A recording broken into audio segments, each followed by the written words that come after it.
اعوذ باللہ من الشیطان الرجیم بسم اللہ الرحمن الرحیم۔ معزز ناظرین اکرام، السلام علیکم ورحمۃ اللہ وبرکاتہ۔ معزز ناظرین، آج ایک نئی ویڈیو کے ساتھ آپ کی خدمت میں حاضر ہوئے ہیں۔ آج کی ویڈیو میں ہم آپ کو تہجد کی نماز کا طریقہ بتلانے لگے ہیں کہ تہجد کی نماز کا طریقہ کیا ہے اور تہجد کی نماز کا وقت کیا ہوتا ہے اور تہجد کی نماز کی کتنی رکعتیں پڑھی جاتی ہیں۔ معزز ناظرین، ویڈیو شروع کرنے سے قبل آپ سے ایک درخواست کرنا چاہوں گا کہ اگر ابھی تک آپ نے ہمارا چینل سبسکرائب نہیں کیا تو برائے مہربانی ہمارے چینل کو سبسکرائب کیجیے گا تاکہ ہر آنے والی ویڈیو آپ تک پہنچ سکے۔ معزز ناظرین، اسلام میں تہجد کی نماز کی بڑی اہمیت اور فضیلت ہے۔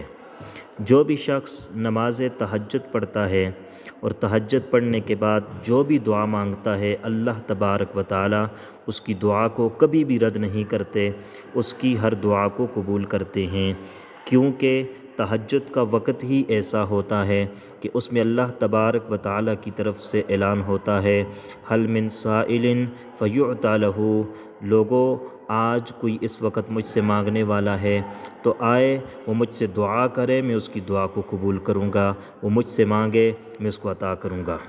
کیونکہ تہجد ایک بہت اہم عبادت ہے اور بہت بڑی عبادت ہے۔ اللہ کا قرآن کہتا ہے وَمِنَ اللَّيْلِ فَتَہَجَّدْ بِهِ نَافِلَةً لَكَ عَسَىٰ أَن يَبْعَثَكَ رَبُّكَ مَقَامًا مَحْمُودًا۔ آپ تہجد کی نماز پڑھ لیا کریں، اس میں آپ کے لیے بڑے فائدے ہیں، اور جب آپ تہجد کی نماز ادا کریں گے تو ہو سکتا ہے اس تہجد کی نماز کی برکت سے اللہ تبارک و تعالی آپ کو مقام محمود پر فائز کر دے۔ اور اللہ تبارک و تعالی نے قرآن کریم میں اپنے خاص بندوں کی صفت ذکر کرتے ہوئے فرمایا تتجافی جنوبہم عن المضاجع یدعون ربہم خوفا وطمعا، کہ جب ساری رات لوگ سو جاتے ہیں، رات کا اندھیرا ہو جاتا ہے، تو اس وقت میرے خاص بندے میرے در پر آتے ہیں اور نماز تہجد پڑھتے ہیں، نوافل پڑھتے ہیں اور مجھ سے باتیں کرتے ہیں اور مجھ سے مانگتے ہیں۔ تو اس لیے دوستو، نماز تہجد کا اہتمام کیا جائے، اور رمضان المبارک کا مہینہ ہمارے پاس بہت ہی اہم ہے اور اس میں ہم نے نماز تہجد پڑھنی ہے۔ تو اب آتے ہیں کہ نماز تہجد وقت کیا ہے اور رکعات کتنی ہیں۔ نماز تہجد کا وقت رات عشاء کے بعد شروع ہو جاتا ہے۔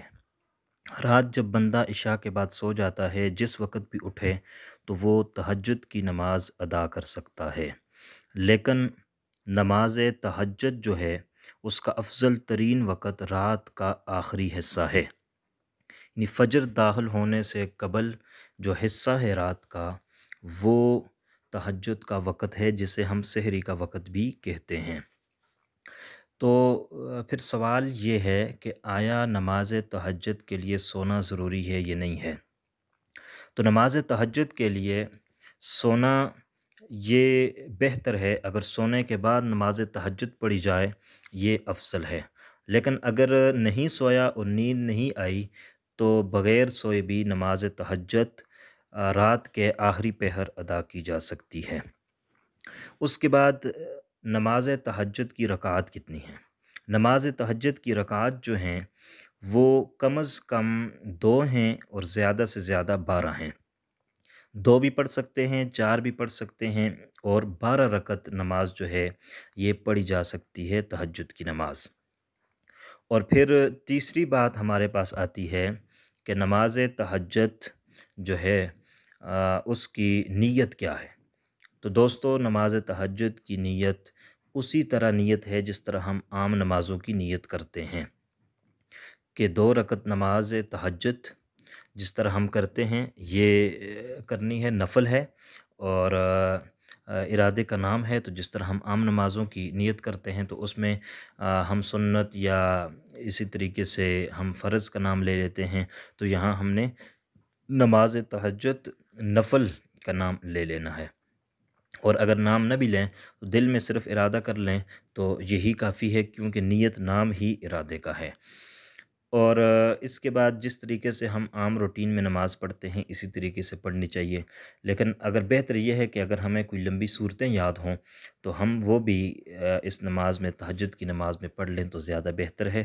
اور اگر لمبی صورتیں ہمیں یاد نہ ہوں تو ہم مختصر اختصار کے ساتھ جو صورتیں عام نمازوں میں پڑھتے ہیں وہ بھی پڑھ سکتے ہیں، کوئی خاص صورتیں نہیں ہیں نماز تہجد میں پڑھنے کے لیے۔ تو دوستو، یہ نماز تہجد کا طریقہ تھا اور یہ نماز تہجد کا وقت اور نیت آپ کے ساتھ شیئر کی جا چکی ہے۔ امید ہے کہ انشاءاللہ العزیز آپ کو ہماری آج کی ویڈیو پسند آئی ہوگی۔ ہم آپ کے لیے نئے نئے وظیفوں کے ساتھ نئی نئی ویڈیوز کے ساتھ آپ کی خدمت میں حاضر ہوتے رہیں گے، تو اس کے لیے آپ ہمارے چینل کو ضرور سبسکرائب کیجیے گا۔ اللہ حافظ، السلام علیکم ورحمۃ اللہ وبرکاتہ۔